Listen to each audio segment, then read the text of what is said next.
Hello everyone, আমি সুজয় আবারও সকলকে ওয়েলকাম করছি ইংলিশ এক্সটেক ইউটিউব চ্যানেলে। ইংরেজি বলতে সে এবং টেল, স্পিক এবং টক এই শব্দগুলি আমরা প্রায় ব্যবহার করে থাকি। আজ আমরা এই ভিডিওতে শিখব এগুলি কখন, কোথায়, কিভাবে ব্যবহার করা হয়। চলুন প্রথমে দেখে নিই কখন সে এবং কখন টেল ব্যবহার করা হয়। সে মানে বলা, টেল মানেও বলা। সে এর past form said, third form বা পাস্ট পার্টিসিপল ফর্ম said। টেল এর past form told, third form বা পাস্ট পার্টিসিপল ফর্ম told। সে সাধারণভাবে বলা বোঝাতে সে ব্যবহার করা হয়, কিন্তু যাকে বলছি বা যার উদ্দেশ্যে বলছি তার উল্লেখ করা হয় না। অন্যথায় টেল যাকে বলছি বা যার উদ্দেশ্যে বলছি তাকে উল্লেখ করে বলতে টেল ব্যবহার করা হয়। তাহলে বিষয়টি যদি সংক্ষিপ্তভাবে দেখি, তাহলে সে এবং টেল এর ব্যবহারিক চিত্রটা ঠিক এরকম। চলুন উদাহরণের মাধ্যমে বিষয়টি ভালোভাবে বুঝে নিই।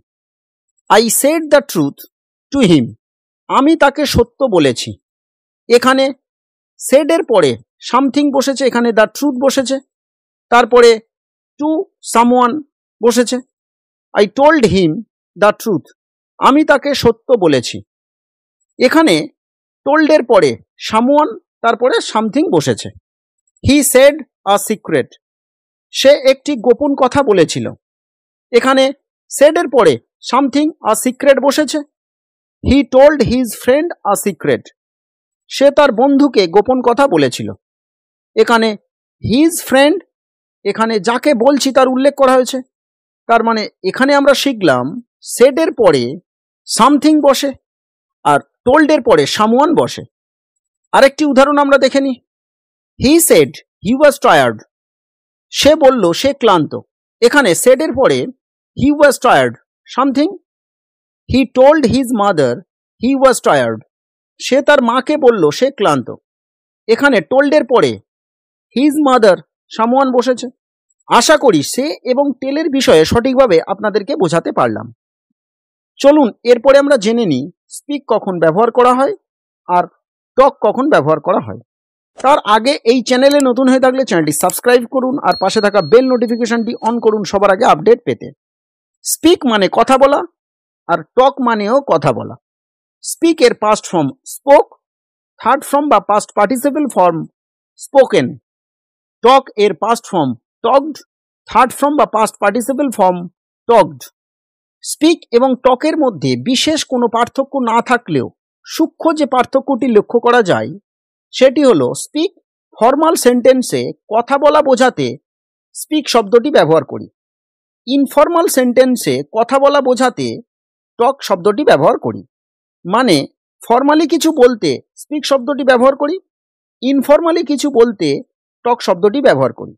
কিন্তু এটা মনে রাখতে হবে, কোনো ভাষায় কথা বলার ক্ষেত্রে স্পিক শব্দটি ব্যবহার করা হয়, এক্ষেত্রে কখনোই টক ব্যবহার করা যাবে না। চলুন উদাহরণের মাধ্যমে বিষয়টি আমরা ভালোভাবে বুঝে নিই। I spoke to my mother about my illness, আমি আমার মায়ের কাছে আমার অসুস্থতার কথা বলেছিলাম।